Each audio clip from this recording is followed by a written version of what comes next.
Assalamualaikum warahmatullahi wabarakatuh. Perkenalkan, nama saya Siti Robika Zulkarnain. Saya mengikuti perkuliahan tasawuf dan tradisi pesantren. Di sini saya mau mempresentasikan hasil dari makalah yang sudah saya susun dengan teman-teman, yaitu mengenai amalia ibadah di pesantren.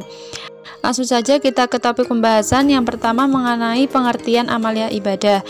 Yang kedua, macam-macam amalia ibadah di pesantren, dan yang ketiga yaitu keutamaan amalia ibadah di pesantren. Secara etimologi, kata amalia berasal dari bahasa Arab amaliyah yang berarti proses atau pekerjaan atau tindakan yang sedang berlangsung. Kemudian secara garis besar, amalia bisa diartikan sebagai segala sesuatu yang berhubungan dengan tata cara amal atau mengerjakan suatu perbuatan amal.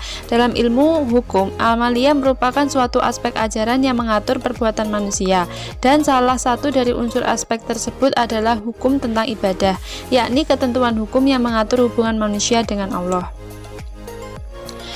Secara bahasa, ibadah artinya perendahan diri dan ketundukan. Dengan begini, orang Arab biasa menyebut jalan yang biasa dilalui orang dengan istilah thorik mu'abbad, yakni jalan yang telah dihinakan, karena telah banyak diinjak-injak oleh telapak kaki manusia, sehingga ibadah bisa diartikan dengan perendahan diri, ketundukan, dan kepatuhan.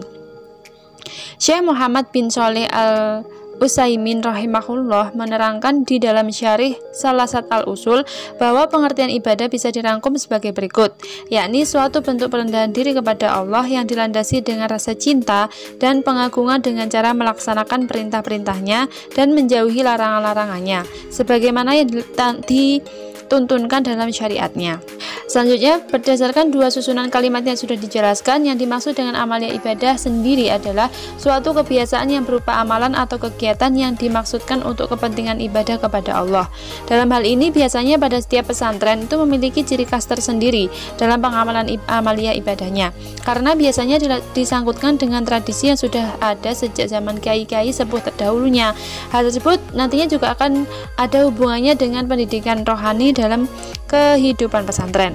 Bisa dibilang pendidikan rohani menjadi aspek yang sangat penting dalam kehidupan pesantren sebagai sarana pengembangan potensi rohani yang bisa menjadi jalan untuk mendorong seseorang agar selalu berpegang teguh pada dasar dan kaidah-kaidah agama yang menjadi pondasi sebagai penguat dan pengokoh hubungan manusia dengan Allah Subhanahu wa taala.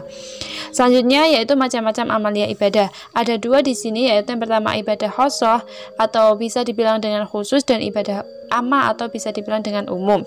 Ibadah khosoh yaitu ibadah yang ketentuannya pasti, yakni ibadah yang ketentuan dan pelaksanaannya telah ditetapkan oleh nas dan merupakan syari ibadah kepada Allah Subhanahu wa taala, seperti sholat, puasa, zakat, dan lain sebagainya. Yang kedua yaitu ibadah umum, yakni semua perbuatan yang mendatangkan kebaikan dan dilaksanakan dengan niat yang ikhlas karena Allah Subhanahu wa taala, seperti minum, makan, dan lain sebagainya. Yang lainnya juga ada ibadah person, ibadah antar person, dan ibadah sosial. Kalau ibadah person itu suatu ibadah yang pelaksanaannya tidak melibatkan orang lain, karena semata-mata tergantung pada kesediaan yang bersangkutan sebagai makhluk yang bebas, dan termasuk juga dalam ibadah ini adalah amaliyah keagamaan yang bersifat ritus seperti sholat, puasa, dan sebagainya. Kalau antar person yaitu suatu amalan ibadah yang pelaksanaannya tergantung pada prakarsa pihak yang bersangkutan selaku hamba Allah secara otonomi, tetapi juga berkaitan dengan prakarsa pihak lain sebagai hamba Allah yang juga otonomi.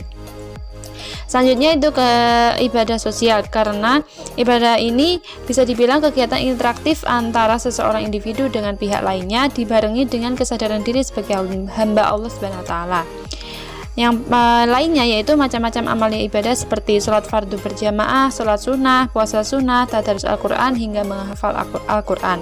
Juga ada sorokan kitab, dan masih banyak lagi kegiatan-kegiatan di pesantren pada umumnya dan pada khususnya. Selain itu, dalam buku lain masih terdapat beberapa syarat yang harus dimiliki oleh seorang abduh. Dijelaskan pula supaya ibadah kita diterima Allah Subhanahu wa taala, kita harus memiliki sifat-sifat berikut. Yang pertama itu ikhlas. Hendaklah ibadah yang kita lakukan itu bukan mengharap pemberian dari Allah semata-mata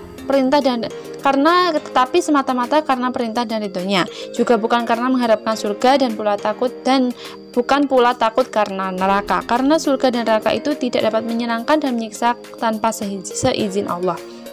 Yang kedua itu meninggalkan riya, terus bermuraqabah. Artinya bermuraqabah yaitu yakin bahwa Tuhan itu selalu melihat di samping kita, sehingga kita itu bersifat sopan kepadanya.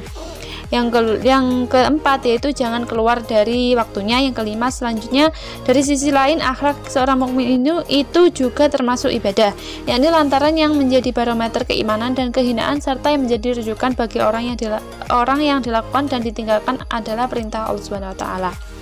Yang terakhir yaitu mengenai keutamaan amalia ibadah, yaitu bisa menjadi jalan memperdalam agama, bisa mendapat petunjuk dari Allah Subhanahu wa taala. Menjadi seorang santri ialah memiliki hari-hari yang penuh untuk belajar agama dan mendekatkan diri kepada Allah. Bisa meninggikan derajat kita, bisa mendapatkan kebaikan di akhirat, bisa belajar kesederhanaan di pondok pesantren. Terus terbiasa hidup disiplin, hidup sebagai santri di pondok pesantren akan terbiasa disiplin sebab umumnya telah memiliki aturan yang jelas. Terus fokus beribadah karena seorang santri telah dibiasakan menjalankan rutinitas hari-hari sesuai jadwal. Ia akan fokus beribadah dengan sendirinya sebab telah terbiasa disiplin, yakni terbiasa fokus sholat 5 waktu dan ibadah-ibadah lainnya. Terus bisa mendapatkan naungan di hari akhir. Karena di sini ada 7 golongan yang mendapat naungan Allah Subhanahu wa taala di hari akhir, yaitu remaja yang senantiasa beribadah kepada Allah Subhanahu wa taala. Karena seseorang yang hatinya senantiasa dipertautkan dengan masjid. Karena seorang santri identik dengan remaja yang senantiasa taat dengan Allah dan orang-orang yang senantiasa dekat dengan masjid, di mana kegiatan di pondok pesantren hampir semuanya berhubungan dengan masjid sehingga mereka akan mendapatkan ketenangan di hari akhir nanti. Sekian penjelasan dari saya, pastinya masih banyak kekurangan, saya mohon maaf yang sebesar-besarnya dan terima kasih atas waktu yang diberikan. Wassalamualaikum warahmatullahi wabarakatuh.